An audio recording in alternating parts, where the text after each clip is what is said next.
Senator Moore. Thank you, Madam Acting Deputy President. I will take this opportunity. This year is the 25th anniversary of the Convention on the Rights of the Child, and as part of the commemoration and celebration of this important event, the UNICEF Young Ambassadors decided to go to Australian young people and ask them what their rights are, how they see their rights and what they think are important. This afternoon I met with two of this year's team of UNICEF Australian Young Ambassadors, with Heba and Catherine. They are part of their one-year voluntary role where young people work with UNICEF to learn about their voices, perspectives, ideas and times, so that they can learn more about themselves and about children. So the program to celebrate the 25th anniversary was to talk with young people in Australia, with children. So the process that was put in place was, with the young ambassadors and advocacy staff, they decided to ask young people across Australia 7 questions, which would focus on the core areas of the Convention, which are non-discrimination, the best interests of the child, survival, growth and development, protection and participation. The 7 questions were quite straightforward. What's important to you and why? Do you feel safe in your local community, and what would make you feel more safe? What worries you? Do you feel included in decisions that are made at home, school and with your family? We know that kids have different lives and experiences. Are there children in Australia that you worry about, and why? We have a National Children's Commissioner. What would you like to say to her? And the last question is, what do you think the government should spend its money on? Now, I haven't got every answer from every one of the children that the ambassadors spoke with, but across 28 schools in kindergarten, primary and secondary across our country, 1,157 children. The online survey that was developed had 285 responses. The wonderful girl guides in New South Wales and the ACT actually had 93 of their girls involved, to a total of 1,535 children who told the ambassadors what they thought was important to them. Now, they have produced a report which is on public line, which is called Things That Matter. Children in Australia Share Their Views. And what this shows us, that young people in Australia do care about what's happening in their world, and that they're very complex and very special young people. They have different views and different concerns, but what's important to them so much is safety, their family, concerns about their bullying, concerns about the lack of safety in their community. A number of young people were particularly concerned about the safety of children in Australia, their rights, protections, and also an extraordinary amount of knowledge about what is happening in our world. So the young people spoke fully about their concerns in terms of asylum seekers, refugees, and also war. These young people knew about the fact that there was war in our world, and they were concerned about it. They talked about issues for children with disabilities. They talked about climate change. They also talked about poverty, the fact that they knew that young people in our nation were not being treated equally, that there was poverty in Australia and that someone should do something about that. And that was one of the things that they thought that the Australian government, their politicians, should spend their money on. The report comes up with 13 major recommendations to government, as well as 4 recommendations to the National Children's Commissioner, and I believe that the young people have already met as ambassadors with the National Children's Commissioner to talk about her role, to talk about what the people with whom they had done interviews knew about her role, and what they thought that their commissioner, in fact their Children's Commissioner, should do to listen and to respond to the children in Australia.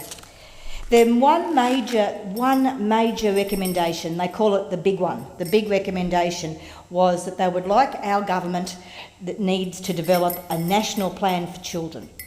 And 25 years after the convention has been signed, and many nations in the world have signed on to the protocols, including Australia, their young people don't feel as though there's a clear plan that is developed by our governments to look at the needs for children.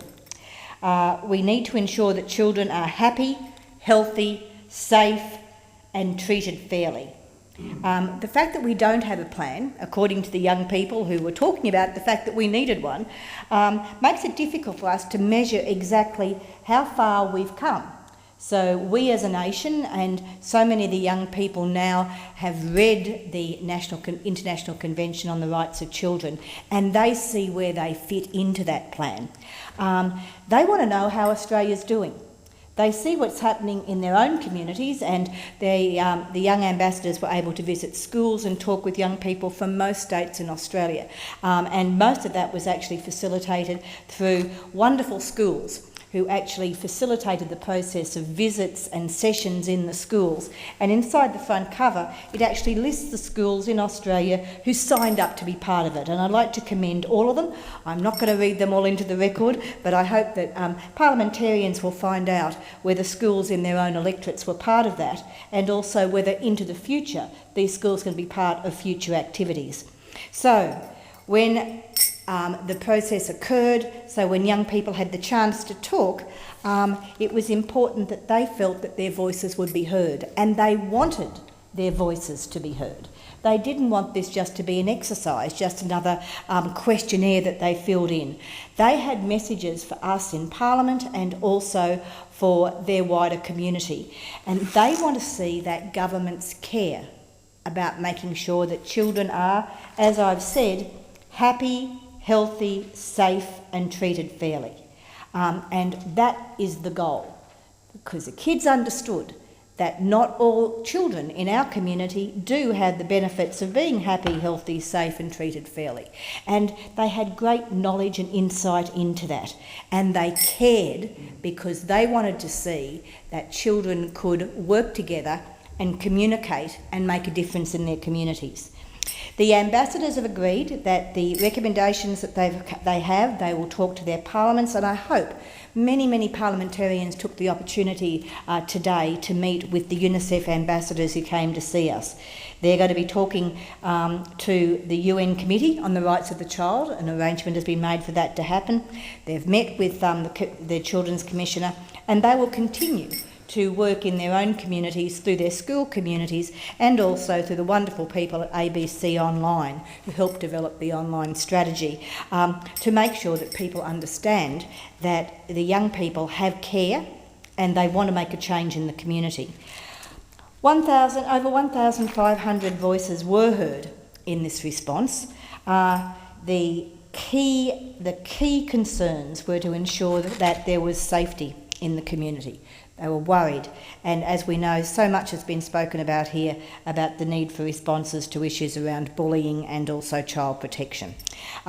These young people at various stages of understanding, because the young people who were involved were between 4 and 18, and the ambassadors took great care to ensure that people felt as though they were safe in talking with them and that their voices would be heard, so special age groups were engaged. So, Madam Acting Deputy President, it's so important that we respond when we have this challenge put to us by our young people, that they want their parliaments to take action. And they're more than happy to be involved in the action that we actually put in place, and they want to be part of that response. So, for the young ambassadors, for the 2 young women I met this afternoon, congratulations. For all the young people who are involved, thank you for your time. For the range of responses, it really makes it fascinating reading, and I really encourage people to take the opportunity to look up the report, to see the range of issues that were covered, and also to hear the responses for people who care about their community. UNICEF will continue to do this work, but there is a particular focus this year because of the 25th anniversary of the Convention. We do report on our responses to the UN, and I think this is going to be a particularly important element of our plans moving into the future. And I think that when we have the opportunity to listen to the voices of our young people, the commitment we have to make to them is that they have a voice and it should be loud enough for us to hear. Thank you, Senator Moore.